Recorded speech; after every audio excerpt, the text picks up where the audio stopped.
BDR হত্যাকাণ্ডে পুনঃ তদন্ত এবং ন্যায় বিচার নিশ্চিতকরণে অন্তর্বর্তীকালীন সরকার বদ্ধপরিকর। এই লক্ষ্যে স্বরাষ্ট্র মন্ত্রণালয় অন্তর্বর্তীকালীন সরকার গঠনের পর থেকেই কাজ করে যাচ্ছে।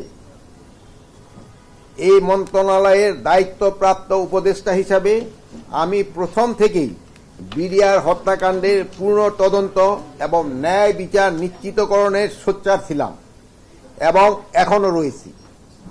এই বিষয়ে গত 2রা সেপ্টেম্বর 2024 তারিখে স্বরাষ্ট্র মন্ত্রণালয়ে প্রথমবার এবং গত 4 নভেম্বর 2024 তারিখে বিজিবি সদর দপ্তর পরিদর্শনকালে দ্বিতীয়বার ঘোষণা প্রদান করি যে এবং যা বিভিন্ন প্রিন্ট এবং ইলেকট্রনিক এবং অনলাইন মিডিয়ায় প্রচারিত হয়েছে।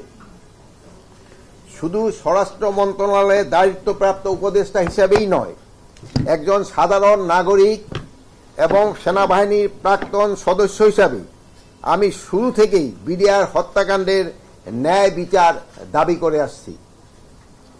বর্তমান অন্তর্বর্তীকালীন সরকার বৈষম্যহীন সমাজ ও রাষ্ট্র প্রতিষ্ঠার লক্ষ্যে জনগণের অধিকার, সুশাসন ও ন্যায় বিচার প্রতিষ্ঠা করতে বদ্ধপরিকর।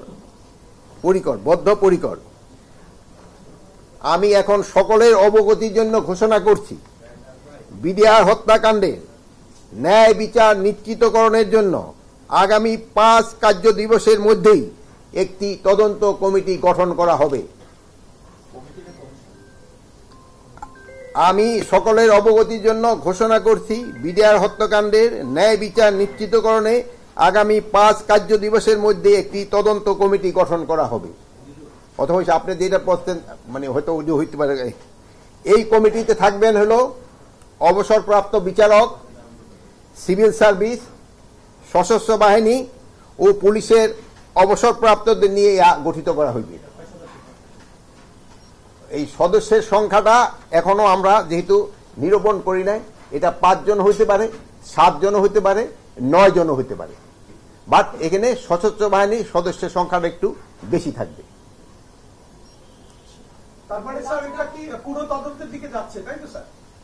পুনঃ তদন্তের আদেশটা দিতে পারে হলো আদালত, আর আমরা হলো একটা প্রেস ইনকোয়ারি কমিটি আমরা গঠন করতে। এইটা হলো আমরা তো 5 কার্য দিবসের সময় যে তাদের বলবো, যেহেতু আপনারা এটা সবাই জানেন, যেহেতু আমরা তো সবার থেকে নাম নিতে হবে। এই কমিটিতে অনেকে দেখবেন আসতে চায় না, তো দেখুন এখন আপনারা এখানে সবাই সোচ্চার, কিন্তু আবার বলি ভাই এই কমিশনে আসেন, সেই সময় দেখবেন আবার অনেক হইতে চাবেন না। এখানে একটা সমস্যা থাকে। আমরা এই নামগুলি কালেক্ট করার জন্য, যদি নাম কালেক্ট করার জন্য সময় না লাগতো তো হয়তো খুব তাড়াতাড়ি করা যেত। এই নামগুলি পাওয়া যাওয়ার পরে তাদের সাথে তো একটু ডিসকাস করে আমরা সময়টা দিয়ে দেব। কাজের পরিধি তো আমরা বসে তো নির্ধারণ করব কাজের পরিধিটা কি। এখানে সবাই থাকবে, যে থাকবে সিনিয়র মোস্ট তার নেতৃত্বে হবে।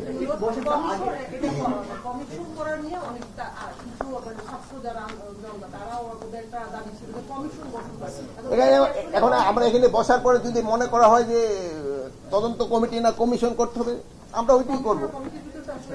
খুব একটা আমার মনে খুব একটা বড় বেশি ধরনের মনে একটা ডিফারেন্স নাই।